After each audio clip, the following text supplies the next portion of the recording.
Hey guys. Alright, here we go. Chapter 3. Mush. Did you come with the wolves? Asked Annie. The seal hunter looked puzzled. Did Morgan send you to us? Said Jack. I had a dream, the man said. You were in it. You needed help. Annie smiled. Morgan sends dreams sometimes, she said. We came in Morgan's treehouse. It flies through time. Oh, brother, thought Jack. Who will believe that? The seal hunter smiled as if he was not surprised at all. We do need help, said Jack. We're freezing. The seal hunter nodded. Then he left the window. Let me show you him real quick. Then he left the window. He returned a moment later with two small parkas like his own. They were made of heavy dark skins with fur-trimmed hoods. He passed one to Jack and one to Annie. Thanks, said Jack and Annie. They put their parkas on. Hooray, said Annie. It's warm. Yeah, said Jack. They're made of seal skin. Poor seals, said Annie. Don't think about it, said Jack. He pulled his hood up. His head and upper body were very snug now. Only his legs, hands, and feet were still freezing. Oh, thanks, said Annie. Jack looked up. The seal hunter was giving Annie a pair of fur pants. Then he handed a pair to Jack. Thanks, said Jack. He quickly pulled the pants over his pajamas. Next, the seal hunter gave each of them a pair of fur boots and mittens. Jack took off his sneakers and pulled on his boots and wiggled his frozen fingers into the warm mittens. I have to ask a question, Jack said to the seal hunter. Do you know the answer to this riddle? He opened his notebook and he read, I cover what's real and hide what's true. But sometimes I bring out the courage in you. What am I? The seal hunter shook his head. Come, he said to Jack and Annie. Then he disappeared from the window. What about those wolves out there? Jack called, but the seal hunter didn't answer. Jack grabbed the Arctic book, looked for a picture of the seal hunter. When Jack found the picture, he smiled. The seal hunter was standing beside a dog sled. Jack read, in cold weather, the seal hunter travels by dog sled. Siberian huskies often howl like wolves. A lead dog controls the others. The sled's runners are sometimes made from frozen fish rolled up in seal skin. Hey, Annie, they're not wolves, said Jack. There. He looked up. Annie was gone. Jack threw the book and notebook into his pack, but he was so fat in his furry clothes that the backpack wouldn't fit. Jack loosened the shoulder straps and tried to put the backpack on again. It fit. Jack looked at the small window. That would be a tight fit, too. He went out head first and barely squeezed through.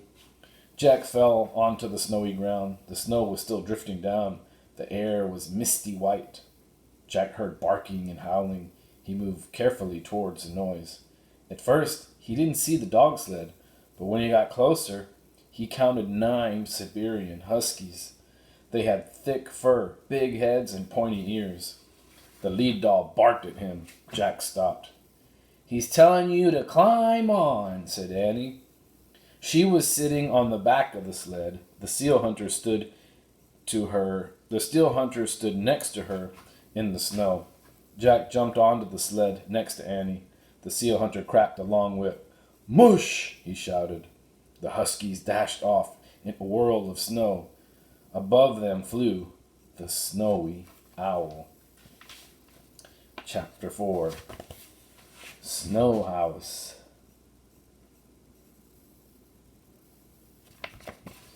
The dog sled skimmed silently over the frozen tundra. The seal hunter ran alongside it. Sometimes he cracked his whip against the ice. The snowdrifts looked like giant white sculptures as the sun slipped behind the frozen hills. Then a full orange moon rose in the sky.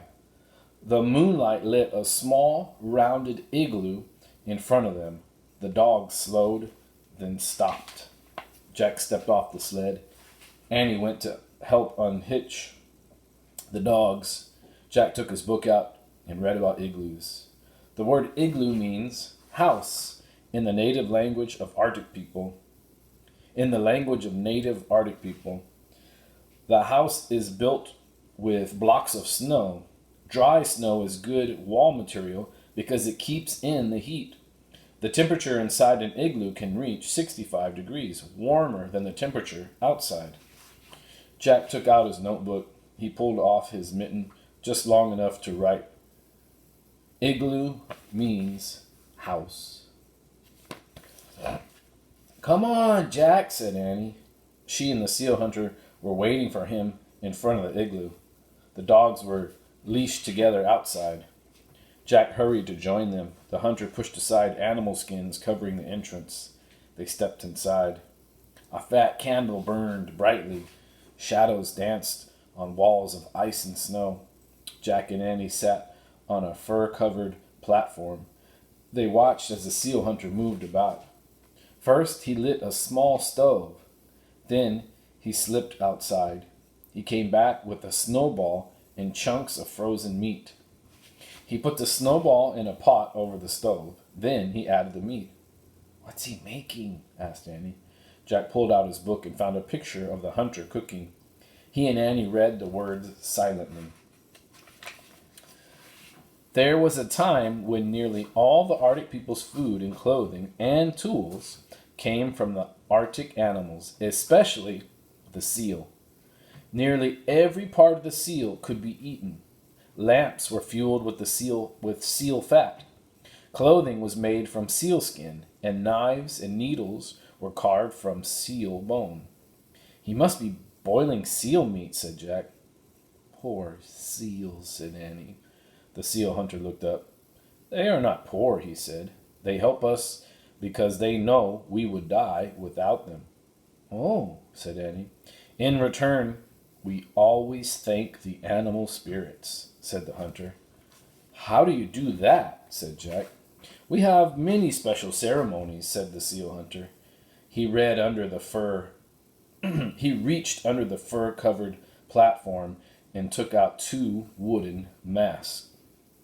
"Soon there will be a ceremony to honor the spirit of the polar bear," he said. "I carved these masks for the ceremony." "Polar bears?" said Annie.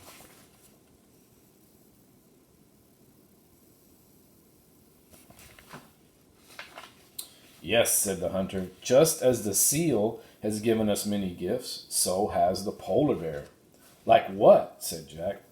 "Long ago, the polar bear taught us how to live in the ice and snow," said the seal hunter. "Taught you?" said Jack. "I mean, can you give us some facts?" The seal hunter smiled. "Yes," he said. "A polar bear catches a seal when the seal comes up to breathe through a hole in the ice. The oldest seal hunters watched the polar bear and learned.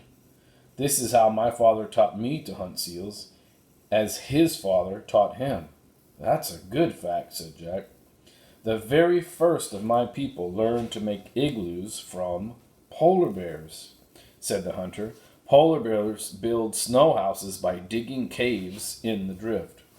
"Another good fact," said Jack. "Sometimes a polar bear can even teach people to fly," said the seal hunter. "That's an amazing fact," said Annie. Jack smiled. "The rest sound like true facts," he said, "but I know that's pretend." The seal hunter laughed, then turned back to his cooking. That's why he wasn't surprised to hear about the treehouse, Jack thought. If he believes polar bears can fly, he probably would believe anything. The seal hunter lifted the chunks of boiled seal out of the pot. He dropped them into a wooden bucket and gave it to Annie. "Let's feed the dogs," he said. "Oh boy," said Annie. She followed the seal hunter outside, swinging the bucket. Jack quickly threw his notebook and the Arctic book into his pack. He started to follow them. Then his gaze fell on the 2 bear masks. He picked them up to get a better look. Each was carved in the shape of a polar bear's face, with a blunt nose and roundish ears. There were 2 eye holes for eyes. There were 2 holes for eyes and a strap to hold it to your head. Suddenly howls split the air. The dogs are barking and growling. Annie squealed. Are the dogs attacking her? Jack wondered. Annie! Still holding the bear mask, Jack charged out of the igloo. All right, tomorrow, chapter 5, and then we'll read my favorite chapter. Chapter 5 tomorrow will be You're It. See you guys later.